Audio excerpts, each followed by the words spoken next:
السلام علیکم دوستو، آپ دیکھ رہے ہیں جینٹلمین انفو۔ ناظرین، کرۂ ارض پر سب سے پرانا اور قدیم شہر یروشلم کرۂ ارض پر سب سے زیادہ جنگیں دیکھنے والا شہر ہے۔ یہ شہر کئی بار جنگوں کی وجہ سے برباد ہوا اور پھر آباد ہوا۔ اس شہر پر قبضے کے لیے کئی جنگیں لڑی گئیں اور خون بہایا گیا۔ یہ شہر وجود میں آنے سے لے کر اب تک لہو لہو رہا اور نہ جانے یہ سلسلہ کب تک چلتا رہے گا۔ نہ جانے اور کتنی بار یہ شہر لہو لہو ہوگا۔ نہ جانے اور کتنی جنگیں دیکھے گا یہ شہر۔ ناظرین، تاریخ کو دیکھتے ہوئے انسان کے ذہن میں ایک سوال ضرور آتا ہے کہ آخر یروشلم کس کا ہے؟ تو ناظرین، ویڈیو میں مزید آگے جانے سے پہلے اگر آپ ہمارے چینل پر نئے ہیں تو ہمارے چینل کو سبسکرائب کر لیں تاکہ آنے والی ہر انفارمیٹیو ویڈیو آپ کو ٹائم پر ملتی رہے۔ یروشلم، جس کا عربی نام القدس ہے، پرانی تاریخ میں اس شہر کو بیت المقدس لکھا جاتا رہا ہے۔ پہلی صدی قبل از مسیح میں جب رومیوں نے اس شہر پر قبضہ کیا تو ایلیہ کے نام سے اسے پکارا گیا۔ مسجد اقصیٰ، جسے مسلمان قبلہ اول کہتے ہیں، یہ دراصل ان بہت سی پہاڑیوں پر واقع ہے، جس میں سے ایک کوہ صہون ہے، جس پر مسجد اقصیٰ اور قبۃ الصخرہ واقع ہے۔ یہ شہر تینوں مذاہب کے ماننے والوں کے لیے مقدس سمجھا جاتا ہے۔ یہودی یہ سمجھتے ہیں کہ کائنات کی ابتدا ہی یہاں سے ہوئی تھی۔ حضرت ابراہیم علیہ السلام نے یہیں اپنے بیٹے کو اللہ کی راہ میں قربان کرنے کے لیے تیار کیا تھا۔ یہاں حضرت سلیمان علیہ السلام کا تعمیر کردہ ہیکل ہے، جو بنی اسرائیل کے نبیوں کا قبلہ تھا۔ عیسائیوں کے لیے یہ شہر اس لیے مقدس ہے کہ حضرت عیسیٰ علیہ السلام کی پیدائش بھی ویسٹ بینک کے علاقہ بیت لحم میں ہوئی، جہاں 6 صدی کا ایک چرچ بھی موجود ہے۔ بیت المقدس مسلمانوں کے لیے اس لیے مقدس ہے کہ مسلمان اسے قبلہ اول سمجھتے ہیں، اور پھر یہیں سے 620 صدی عیسوی میں حضرت محمد صلی اللہ علیہ وآلہ وسلم جبرائیل علیہ السلام کی بیعت میں مکہ سے بیت المقدس پہنچے، نبیوں کی امامت کروائی اور پھر یہاں سے معراج شریف پہ تشریف لے گئے۔ یہودی یہ عقیدہ بھی رکھتے ہیں کہ حضرت یعقوب علیہ السلام نے وحی الہی کے مطابق مسجد اقصیٰ کی بنیاد رکھی۔ علاوہ ازیں حضرت عیسیٰ علیہ السلام کی پیدائش سے تقریباً 1000 سال پہلے حضرت سلیمان علیہ السلام کے حکم سے اس مسجد اور اس شہر کی تجدید کی گئی۔ اسی لیے یہودی اس مسجد کو ہیکل سلیمانی بھی کہتے ہیں۔ زمانہ گزرنے کے ساتھ ساتھ یہ شہر بہت سے غیر ملکی حکمرانوں نے فتح کیا۔ یہ شہر کئی دفعہ برباد ہوا اور پھر آباد ہوا۔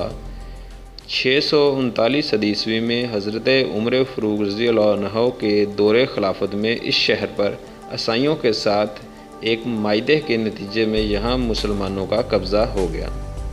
اس کے بعد تقریباً 500 سال تک مسلمانوں کا قبضہ اس شہر پر رہا۔ پھر صلیبی جنگوں کے دوران کبھی عیسائی اور کبھی مسلمان فاتح رہے، لیکن کم یا زیادہ تعداد میں دونوں مذاہب کو ماننے والے ساتھ ساتھ رہتے بھی رہے۔ جدید تاریخ میں مسلمانوں اور یہودیوں کا جھگڑا پہلی جنگ عظیم کے دوران 1917 میں شروع ہوا، جب انگریزوں یا برطانیہ نے بیت المقدس اور فلسطین پر قبضہ کر لیا اور ان علاقوں میں یہودیوں کو آباد ہونے کی اجازت دے دی۔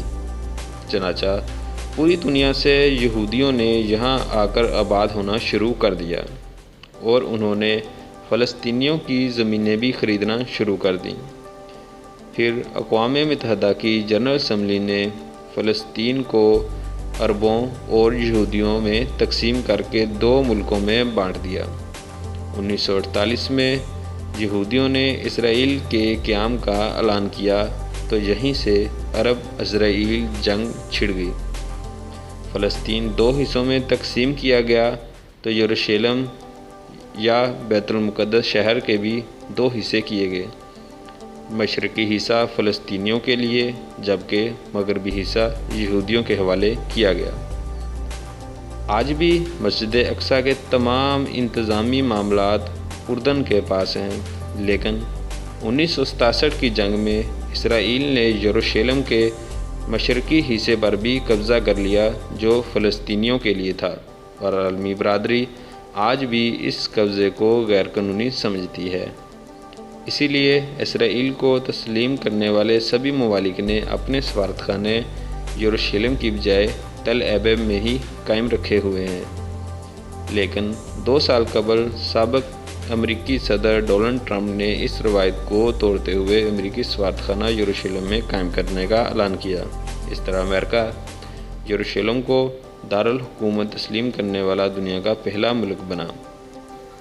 ناظرین، اسرائیل اور فلسطین حالیہ جھڑپوں میں اب تک 300 کے قریب ہلاکتیں ہو چکی ہیں، جن میں زیادہ تر تعداد معصوم شہریوں کی ہے۔ کہا جا رہا ہے 2014 کے بعد 2021 مئی میں دونوں ممالک کے درمیان یہ شدید ترین لڑائی ہے۔ اس وقت پوری دنیا 2 حصوں میں تقسیم ہو چکی ہے۔ بہت سے ممالک فلسطین اور کچھ ممالک اسرائیل کی حمایت کر رہے ہیں، لیکن ایک بات جو دنیا کے ہر ملک اور ہر خطے میں ہو رہی ہے کہ لاکھوں کی تعداد میں احتجاجی مظاہرین بے گناہ شہریوں کی ہلاکت پر اسرائیل کے خلاف ہو رہے ہیں۔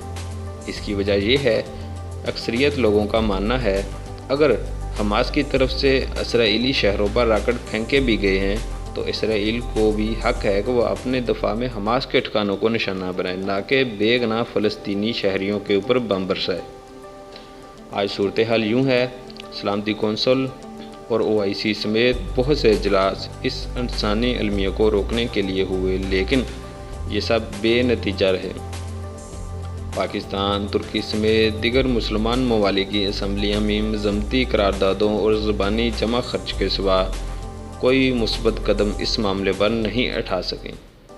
یا تو یہ اس قابل ہی نہیں، یقیناً یہ ایک افسوسناک اور دردناک مسئلہ ہے، کیونکہ معصوم بچے اور بے قصور عوام ہی اس وحشت کی بھینٹ چڑھ رہے ہیں۔ ناظرین، سوچنے کی بات تو یہ بھی ہے کہ تھوڑے بہت اختلافات کے باوجود اسلام، یہودیت اور عیسائیت کو ماننے والے حضرت ابراہیم علیہ السلام کو مشترکہ طور پر اپنا جد امجد مانتے ہیں۔ ان تمام کا یہ بھی ماننا ہے کہ یروشلم ہی وہ مقام ہے جس پر تمام مذاہب کو ماننے والے اپنا حق ملکیت کلیم کر سکتے ہیں، اور ذکر کی گئی شہادتیں بھی اس حق کا ثبوت فراہم کرتی ہیں۔